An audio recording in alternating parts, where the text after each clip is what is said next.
Welcome to How to Fail, the podcast that believes that most failures can teach us something meaningful.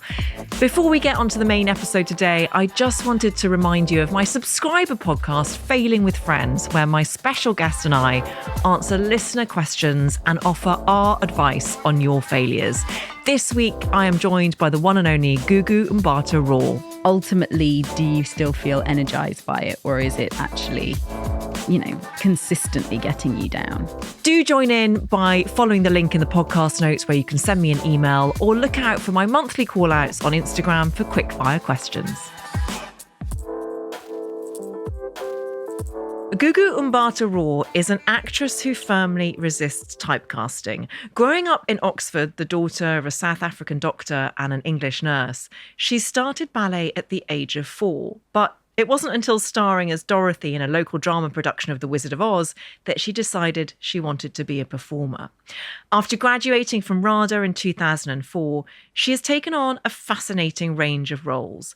Her West End debut was as Ophelia in Hamlet, while on screen, she's tackled everything from Belle, the biracial daughter of an admiral raised in 18th century England in Amma Asante's movie of the same name, to Hannah, a victim of sexual assault in the hit Apple TV Plus drama, The Morning Show.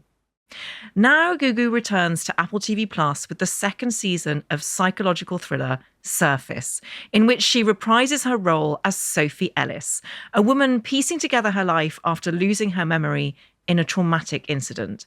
She's also, for the first time, an executive producer on the project. Alongside acting, she's a global goodwill ambassador for the UN. Influenced perhaps by her father's years as an ANC activist opposing apartheid in South Africa. Early on in her career, she came under pressure to change her name, but refused, as she puts it, because you don't give away your identity that easily. I'm the first Gugu I know of in this industry, and it's a gift to be able to celebrate that originality. Gugu Mbatha-Raw, welcome to How to Fail. Oh, thank you. It was so wonderful hearing all of that. Oh, and it's so wonderful to have you in the studio. I don't normally say this, but looking a vision in crocus yellow. Come on, spring. Yes, you are willing it. You are manifesting it into existence. I wanted to end on that quote because I wanted to ask you about the meaning of your name, because I know it's got a very specific meaning. Yes, Gugu is short for Guguletu, which means our pride in Zulu. And what better reason than that for sticking to your name? Right. Exactly. Yeah. Exactly. You got to be proud of it. And it's funny, I just looking at this mug, which says fail better on the back that you have here. It just reminds me of my dad always, said to me, great men try and fail, but they never fail to try. That was one of, and it just, when you were talking about my dad just then, it reminded me of that quote. So anyway. How beautiful. Yeah. What else did he teach you? Well, that was when I failed my driver's license test. You just reminded me of him. I mean, he taught me so much. I think resilience and I guess in a global awareness, growing up in Oxfordshire, I think him coming from South Africa and what he went through just gave me an awareness of the world outside of my town and outside of my experience quite early. Did he talk much about his time in the ANC and as an activist against apartheid? Not really when I was a child. I didn't really understand it. I think he would talk about discrimination, but I think it wasn't really actually until I worked as a goodwill ambassador with UNHCR and refugees that he started to talk more about his experiences, I think because UNHCR had helped him. And I didn't even know that. That was something he held very, very close to him. So yeah, I think it was, as my cousins would say, a kind of ancestral call, bringing me into that world for refugees, as he, considered himself a political refugee himself. And how had they helped him? Well, it was to do with him getting a visa, I guess, or a sort of passport when he was finishing his medical training in Zambia, I think, long before I was born. But, when he fled South Africa as a medical student. So he had to, kind of get all of his papers in order and to finish to become a doctor. Sorry, I got off track. Yes. because we are partly here to talk about Surface, which I just told you my husband and I have binged. I love that. And it's very rare that our TV interests coalesce. So thank you for that gift. And you play this fascinating character of Sophie Ellis, who, without giving too much away if you haven't seen the first season, but you lose your long-term memory. That's right. What I find fascinating about the characters that you gravitate towards and that you choose, including Sophie, is that they are often women trapped in social constructs whose life is affected by unspoken power dynamics. And often those power dynamics are to do with gender. And I wonder if you've intentionally thought about that, or it's a coincidence, or whether that is something that really you gravitate towards. Yeah, I mean, that's a great analysis. I think it's chicken and egg, really. Sometimes I think, I look at some of the projects I've done and a lot of them do explore identity. And certainly Sophie is grappling with her identity, not least this other persona of Tess that she believes people know her by. But I think those are really interesting areas to explore. I think ever since I did Belle, which was very much sort of the collision of, identity, race, class and gender, and would talk with Amarasante about those themes. I think that they are really interesting subjects to explore in drama. And I think if you're a lead as a woman on screen, those themes can't help but intersect with the story somehow. So yeah, I don't know if it's conscious or not, but I seem to magnetize those kind of stories. And how do you feel playing those roles has impacted your own sense of self? And how do you think maybe that's also been helped by getting older? I think you grow in confidence. And I think certainly on Surface, I'm now an executive producer on the show, which has been an amazing thing that has come with experience, and also getting the chance to work with Hello Sunshine, Reese Witherspoon's production company, and that being the ethos of their company. I would say it's one of the most diverse crews that I've worked in. And so looking at that, you do feel a sense of getting older, or just a sense of the industry changing beneath your feet, but also kind of a pride that you have also been part of that evolution. Yes, it feels like your choices are very intentional, not just in the roles that you take on, but the people that you work with. I'm very struck by how many female directors you've worked with, for instance. Are you always thinking about that? I think initially it was female directors that just gave me the best roles without sounding like, riddle me that. I know. When I think about Belle with Amarasante, when I think about Beyond the Lights with Gina Prince Bythewood, working on Fast Colour with Julia Hart, working with Ava DuVernay, I feel like that those stories, it was sort of a meeting of not just the story itself, but the point of view.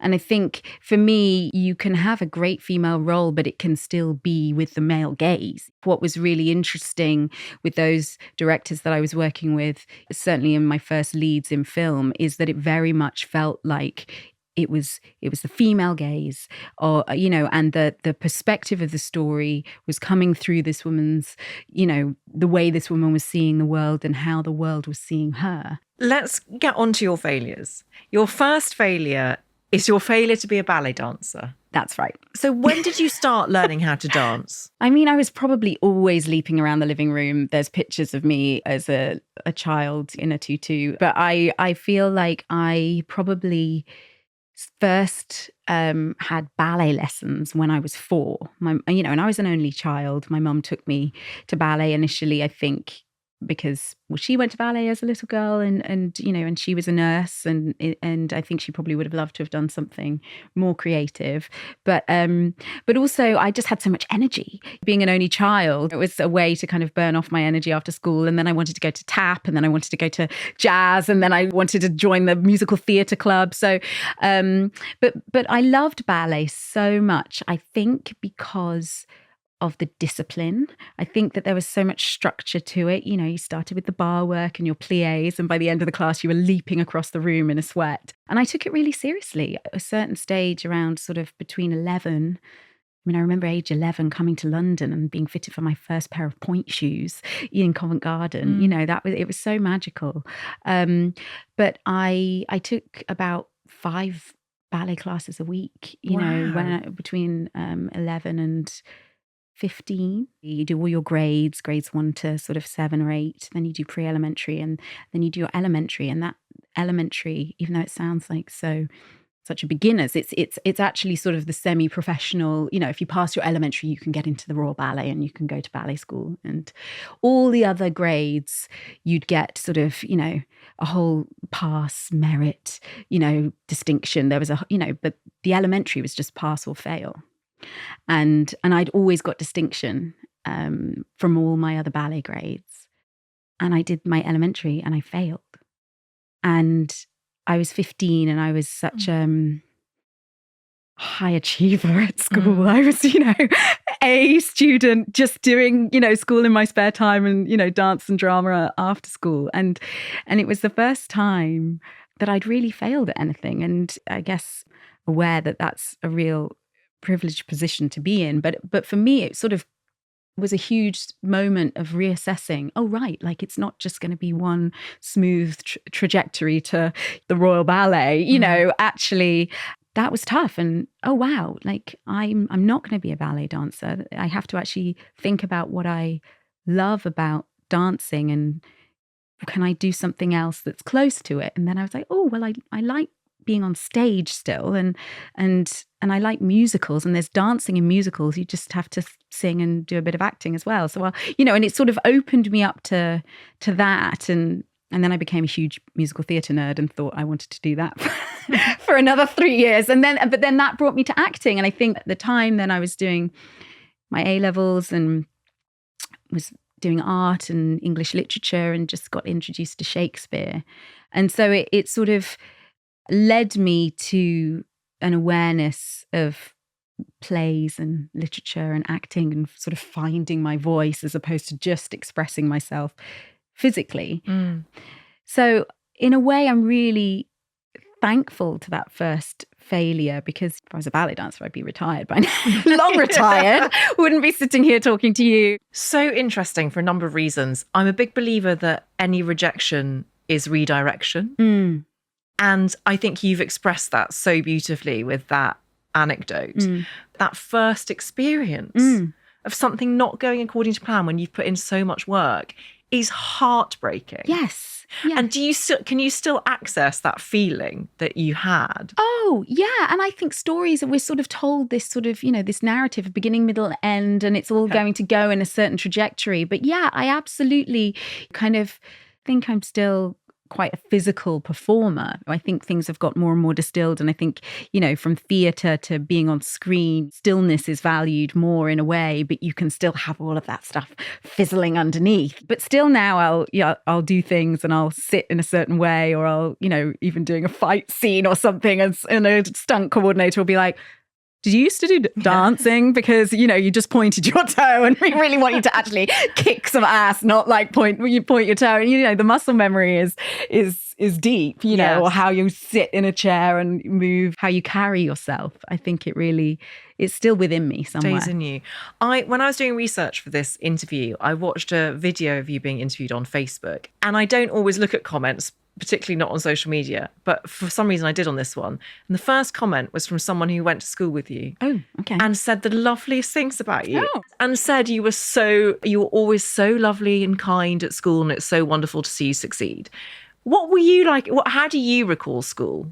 I mean, this is probably not popular, but I loved school. Did you? School loved you. Nobody ever says that stuff, but I loved school. I think I was an only child, I was sort of vivacious and enthusiastic. And at school, I got to be around my friends, and I got to be around people. And I think I just found it fascinating and fun. And I think I was quite a hard worker, and I wasn't popular at school. I wasn't sort of nerdy or bullied or excluded. I was one of those really in between people. I ended up being head girl at my school.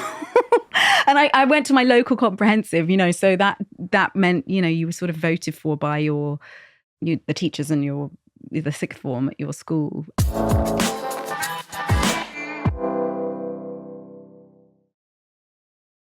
We've spoken about your father, and I'm just aware that I'd really like to speak about your mother, just to give her equal billing.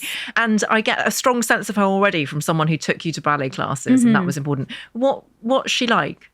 Oh, my mum. She is wonderful. She's one of the best friends in life that I have, and she is hardworking. She was a nurse when I was growing up, working really hard and creative and artistic. And I think she would have probably loved to have had more of a creative life than she did in some ways. That wasn't really accessible to her. And she's always supported me, but she's never pushed me. I think, she would often worry that I was taking on too much. So she's always really given me confidence. And your parents split up when you were very, very young. Yes. So would it be fair to describe her as a single mother, or was your Yes, no, 100%. I grew up pretty much with my mum, and I saw my dad regularly, but I don't really remember them together. I think there is that quite intense only child, single mum, mother-daughter vibe, which is that you, certainly as you get a bit older, you sort of become a team. And I realise now as I get older that it's quite intense. Like, I think it's maybe more intense than some other dynamics that you might have if you've got siblings or if there's a dad in the house on a daily basis. What an amazing woman. Yeah. And I can't even imagine how proud your parents must be. I mean, to see you thrive in the way that you are. Oh, yeah, no, they are really still supportive. And I think they keep me grounded as well. There's certain things you go home and, certain things that don't change, and they treat me exactly the same. So before we get on to your second failure, you are redirected into acting and you end up at RADA. Yes. What was RADA like? I was 17 when I auditioned, and I got in when I was 18, and I'd never left home before. So, a lot of people that were there were maybe 21, had been to university, and I came straight from my A-levels. In fact, I came straight from Japan because I was doing National Youth Music Theatre in Japan. And when I got the call from my mum, on the landline from the hostel that we were staying at in Japan with the youth theatre company to say that I'd got in, and I only had sort of 2 weeks after I got back from this Japan tour to sort of move to London, and I had nowhere to live. I ended up living in a hostel that was run by nuns in Marylebone. Like, it was so sort of, I realise now probably I was young to go there, but I was quite determined. And, and I just sort of figured it out. And I think so many people at RADA had much more life experience than I did. For RADA, it was like a 12-hour day, like nearly every day, and I think for me, coming straight from school, that wasn't as hard to get into because I'd already been doing so many extracurricular things. So yeah, I mean, I loved RADA. It was very much a theatre training. There wasn't, certainly when I was there was a sort of TV term course in the second year, but it was very much like you were just recording a scene with a friend. Considering how much film and television I've actually done in my career, that the technique of all of that I learned on the job. I mean, I remember the first or third round audition. I remember the sort of deputy head of RADA at the time, who's not there anymore, said, "Don't smile so much. You shouldn't smile so much." And I remember that really was sort of, and I hadn't even got in yet, but that was a really weird thing to say. And I thought, I didn't know I was smiling, and is that wrong? And what does that mean? But and perhaps a rather blunt thing to say to an 18-year-old, but I think I was just so enthusiastic. And I think perhaps what he was really trying to get at was that kind of keeping the lid on the bubbling pot thing of, and again, very English kind of restraint, withholding something or having that that secret underneath is more mysterious perhaps, and more interesting as a performer than just being so thrilled to be there and giving everything away. That's fascinating, but I'm still hung up on the hostel run by nuns. Sorry. Yes. Oh my gosh. Yes. What do you want to know? How long were you there for? What was it like? Well, I got there. I got to RADA. And as I say, I had 2 weeks before term started. I had nowhere to live in London. And they don't have, unlike university, there's no halls of residence. No. You're just in London, figuring it out. And it's super expensive. Super expensive. And there was the bursar, Pat Myers, who is a legend. I got a scholarship to go there as well. And, so we were going through, okay, I've got a scholarship, but now I need somewhere to live. And she was going through the list of sort of the digs list or whatever. And then she's like, well, wait a minute, you're Catholic, aren't you? And I was like, well, yes, I mean, kind of. I went to, Catholic primary school. And she's like, well, if you're Catholic, there is a hostel in Marylebone, and there is another girl in your year called Amy who also needs somewhere to live just for the first term or the first few weeks. You could be roommates there. And if you become friendly, you can then get a house together or, whatever. So yeah, it was in Marylebone in, quite a bougie area, I now realize, but it was run by nuns. I mean, the problem was there was a curfew. And it was so early. It was something like you had to be back at like 11. And I was 18, just moved to London. I mean, every weekend I was kipping on somebody's sofa because I didn't get home in time. My friend Amy one time had to break me in to the hostel. Getting back too late. I mean, it was kind of, it sounds so, I guess, naive and sort of idyllic now. We would walk along New Cavendish Street from Marylebone to RADA every day. It was always a temporary measure. And I think it was just until I sort of found my feet in London as a teenager. And I mean, I'm still really good friends with Amy to this day. We shared a room and everything. And by Christmas, I'd figured it out, and I joined a flat share in North London with some third years. And then I was away. I was, living in a different apartment every 6 months pretty much. But it was an amazing start, I think, to being in central London, because as I say, I could walk everywhere. And apart from not being able to come home like crazy late at night, it was sort of an enchanted time, really. Failure to be a nun is not one of your failures. However, the next failure is your failure to be a painter. Yes. Tell me why you picked this one. It's because alongside the love of acting and dancing, I really was obsessed with art growing up. And I think I sort of was at school and did my GCSEs along the time of the young British artists, Tracy Emin and, Damien Hirst and Jenny Saville, who really caught my eye, who was just painted these figures that were so fleshy and, like Lucy and Freud, kind of meaty human flesh and bodies. And I just found that such a compelling way to express yourself through painting. I just thought it was real and it wasn't trying to be beautiful. And I tried to get into Goldsmiths actually, to do drama, because of the young British artists and because of that whole scene. And I thought, and they rejected me. But I also just, I loved painting because it sort of, and I didn't really realize it at the time, but it gave me a headspace to go into where I would really sort of lose track of time. I guess I now sort of know that as the flow state, or, essentially a very focused but challenging but flowy state of mind. But I knew I could be very solitary when I was painting and drawing, and I didn't need anybody, and somehow acting felt like it would bring me out of myself a bit more. So I sort of, even though I knew I was sort of talented at art, I sort of let it go and I sort of pursued acting.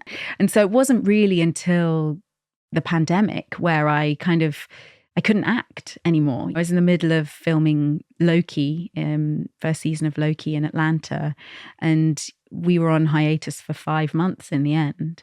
And I was digging out an old cupboard and I found a set of paints and that had been neglected, and I just started painting, and it felt like it was my creative expression in that time of having all of this creative energy that couldn't go anywhere with the acting, and so I sort of sprung a leak back into painting, and it had been years since I'd done it, and I really had this very focused several months of doing portraits of my friends and doing portraits of figures in culture and in the news and things that were really just inspiring me at that time, and it just reminded me of that focus that I'd had and just what a sort of therapeutic experience it was to paint. You mentioned there that you started off painting pictures from, I think it was your phone library of family and friends. Yes. And then your attention was drawn to the news. Yes. And specifically Black Lives Matter. That's right. And the horrendous and tragic murder of George Floyd. Mm-hmm. And you painted a portrait of him and then of other people, Breonna Taylor. Yes. And what was it about them that made it important for you to paint their faces? Well, I was painting every day at that point, and I was in the rhythm of sitting down and painting. And as you said, from my camera roll of friends that I wanted to see but couldn't see because we were, also isolated at the time. And then I think, in that time, it was such a crazy time but such a focused time as well. And I felt like, seeing that murder that happened and, all the imagery around it, the most natural way for me to process it was to paint it. It just felt like that was a way also of slowing down everything that was seemingly happening in the world and just this veil that had been pulled across or away from the idea of America and the idea of the world we're living in, and actually just the cracks beneath all of that were being revealed. And so for me it was sort of a way to process that and also just slow time down and sort of metabolize those ideas whilst we couldn't leave our homes. We couldn't really walk along the street, and people would cross the street to avoid you if you were just taking your daily walk. I mean, it was such a bizarre time, but it was also an opportunity, I think, for me to sort of raise awareness for that issue. I auctioned some of the paintings for those charities, and it just felt like a way to be active, creatively active in a time when we were, so separate from each other. I think you put that so beautifully. And I wonder if part of it also is when someone finds themselves at the centre of a news story and then a global movement, you can sometimes forget their individuality almost. They become a political moment rather than a human person. And I think that your portraits, from what I've seen of them online, really did such a profound job of giving them back their individuality. Oh, well, thank you. Yeah, I hadn't thought of it in that way, but I think there is something about portraiture, it's kind of weird and unnatural, the intensity of which you will look at somebody when you're going to paint them. You would never look at somebody that intensely or for that long in real life. Yeah. Staring at an image, staring at somebody's face for sort of 4 hours. You would never do that. It's too weird. It's too intense. But to be able to do that, it's intimate. It's like a connection with that person. You see the details, the grooves in their eyes and their forehead, and the light, how the light catches in their irises, and all of those kind of details. In a way, like acting, it's, you are still kind of painting a portrait of somebody. Just you're not using a brush. It's not going onto paper or a canvas. You are using yourself. It's a portrait of a character that you're creating. So I sort of see the link of that, the psychology of somebody and what makes them tick and how their face can tell a story. I think they're sort of connected in a way. Have you ever painted a self-portrait? Not for ages. I used to do that a lot when I was doing my art A level. I had a massive self-portrait that I did of myself kind of in a box, like trying to push out of this box. I think, and it was such a big portrait, and I was like naked in this or nude in this box, and yeah, it was so big I didn't even take it home because it wouldn't have fitted in our house. So I think it still belongs. It's still at the school, or I don't know if they recycled it, or I just left it in the art block in the end. Isn't it interesting that I started your introduction saying that you defy categorization as an actor? And there's clearly this recurring theme, this part of you, which is like, don't box me in. Yes. Oh my God, I hadn't thought of that. And I was doing that when I was 17. Yeah. Wow. Yeah. Did you feel boxed in? I mean, I know I'm taking this super literally, and it was like your art A-level. No, but I think it did come from we were studying the Expressionists at the time, and I think, it was coming from an expression of emotion. And I think I probably felt like I was ready to leave my hometown. I was ready to leave my hometown when I was 12. I did ask my mum if I could go to drama school when I was 12. Have you ever felt boxed in your professional life in this industry, which I imagine it takes quite a long time to change? I mean, we spoke at the beginning about how you feel the change is now coming and it's positive, but I imagine there must have been times along the way where you did feel you were being offered certain parts, or did you feel boxed in that way? I mean, never boxed in, but I think probably frustrated at the pace of change at times. I think that, when I did Belle, I was it was such a life-changing role for me and such a life-changing lead role moment. And I did Beyond the Lights after that, which, was actually didn't come out in the UK, but was out in the US. And then I was sort of like, okay, where's my next lead role? And it didn't materialize just like that. I think the next couple of things I did, I sort of played the wife of two big movie stars, like Matthew McConaughey in Free State of Jones and Will Smith in Concussion. And as much as those were great jobs, and I learned a lot from working with, actors and movie stars of their caliber, the roles themselves weren't as meaty as I had hoped. After Belle and Beyond the Lights, I had hoped that, well, then there'll be more of the same, similarly to passing that ballet exam, you just sort of expect that that's the next step. And that sort of felt like, not a sideways step, because, those were big movies in their own way. But I think certainly I made a promise after those films that I wasn't going to play any more wife roles in that way. And both movies had interesting conversations around them, and reconstruction in the time of slavery and basically brain damage in the NFL. And so there was stuff to talk around the projects, but I think I was very much looking for the next meaty role, and that didn't come as easily. No, and it's a brave decision to make in many ways, because it opens you up to not getting those roles. You have to have a certain level of self-possession to be able to do that and to navigate the course of your career. And so that's very impressive. Oh, thanks. Well, I think I just also have this awareness that, we don't have endless amounts of time. And I think when you commit to a film or a TV project, sometimes you're getting up at 4:30 in the morning or earlier. You're living away from home, and you're committing hours and hours of your life to tell a story. And so you want that to be worth it at the end of the day.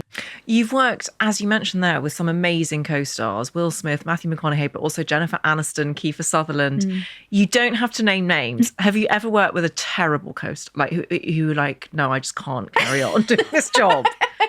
Yeah, I can't name names. No, but I've met a couple. I've worked with maybe one or two people who I've seen behavior, just behavior and you can see how it happens, where people get surrounded by other people that nobody ever says no to them, that they are given a sense of sort of grandiosity, and then they'll be tired or ready for lunch, and suddenly somebody will snap, and it'll be in front of a child actor or something, and you're thinking that how can that level of awareness, how can you not realize that that child is absorbing everything you're doing and idolizes you, and you have just, had a tantrum in front of them. There's only been a few moments like that, but I'm always very aware, certainly as an actor and as a leading actor, now that I am a leading actor, on a TV show, everybody's looking to you to set the tone.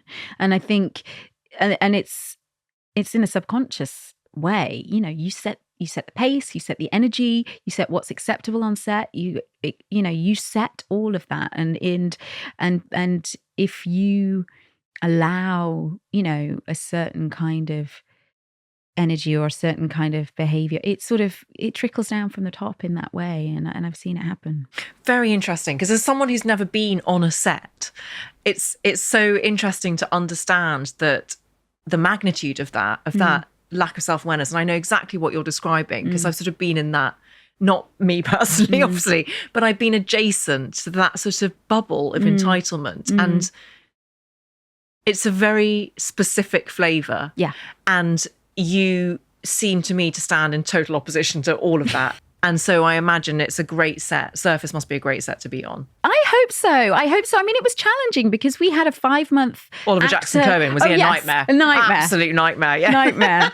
But, it was tough, because we did have a long hiatus with the actors' strike, the SAG strike and the writers' strike right in the middle of filming for 5 months. To be able to feel like team leader, to kind of pick the momentum up again and say, okay, guys, we're going to finish this. We're still here. And knowing at a time in the industry where, after COVID and then the strikes, a lot of people were losing their jobs and just leaving the industry because they couldn't be without a job for a month. They're not able to pay the rent, not able to kind of, exist when a lot of shows shut down, not knowing when they were coming back. So I do feel a sense of responsibility in that way, not just to the other actors, but also to the crew.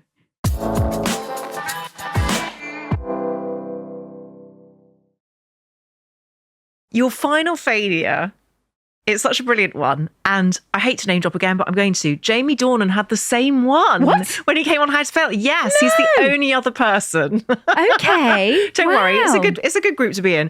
It's your failure to stay still. But I wonder if you mean it in a different way. What do you mean when you say failure to stay still? I think that I am very busy, and I think that I am very curious. And I think that sometimes I wish I could slow time down a little bit. And, and I've meditated and I've done yoga and I've written in a journal and, I've done all these things that help me kind of slow time down a bit. But I also realize that I am maybe just a little bit more sort of antsy and restless than a lot of people. Not a lot of people in our industry, but I feel like I sometimes think, how on earth did I get through school? Because I can't really even barely sit in a chair now without, for a day, or, if I have to sit on Zoom or sit in front of a laptop, I don't know how to do it. I'm so, as I say, not restless in a sort of a flippant, irritable way, but I mean, I guess I'm just curious about the world, and I feel like I've still got so much to do. Yes, I know exactly what you mean, and that's different from Jamie Dornan, so you're still unique. How was his? His was literally just I jiggle my leg loads. And it drives my wife mad. Okay. That's the kind of nervous energy that's not going somewhere. Yes. But I completely relate to what you're saying. And to me, it sounds like, I mean, I don't know if this resonates, but this is, I think, where I've come to with my own drive, I suppose it is a sort of relentless curiosity combined with an awareness that life is finite. Yes. And it can be great, but it can also be a problem. I think it can force you to kind of overachieve and not appreciate the time, you know, or not, and so I'm very aware of it, but I also feel like it's also, I feel like the work sometimes is a place to sort of channel my rage as well. I put it all in there. I put all of the energy that I have goes into the work that I do, because I feel there's certain things in the world that I can't control, but I feel like, the stories that I tell and how I spend my energy is down to me and the energy I bring into a space. So yeah, I don't know if it's a failure exactly, but it's sort of, it's one of those things that I'm sort of curious about myself about, like, why am I like that? But does it give you time to pursue relationships, other relationships, and your like friendships or? Yeah, and I work really hard at that. I think, I'm very aware, having lived in LA for nearly 10 years, between 2010 and 2020, pretty much. I became very aware and sort of going into these projects where sometimes you're in New Orleans for 6 months doing a TV show, and then you're, in Albuquerque, then you're in Bristol, then you're in Jamaica, or, wherever you are, that if you don't make the effort with your friendships, they will fall away. And so I have been very committed to making the time for my friends and my family when I'm around, and trying to kind of stay in touch, not just stay in touch like in terms of being together, but just be in each other's lives, and really, and it's a challenge sometimes, because I think it's, the make-believe world can be intoxicating. And then the other side of the industry, when you've made the project, the publicity and the red carpet and the fashion and all of that side of things is almost like another job as well, and sort of takes you away from reality sometimes. What I appreciate about your 3 failures is that they are so positive. Ultimately, the outcome is so positive. Your failure to be a ballet dancer has made you the actor you are, which we're also grateful for.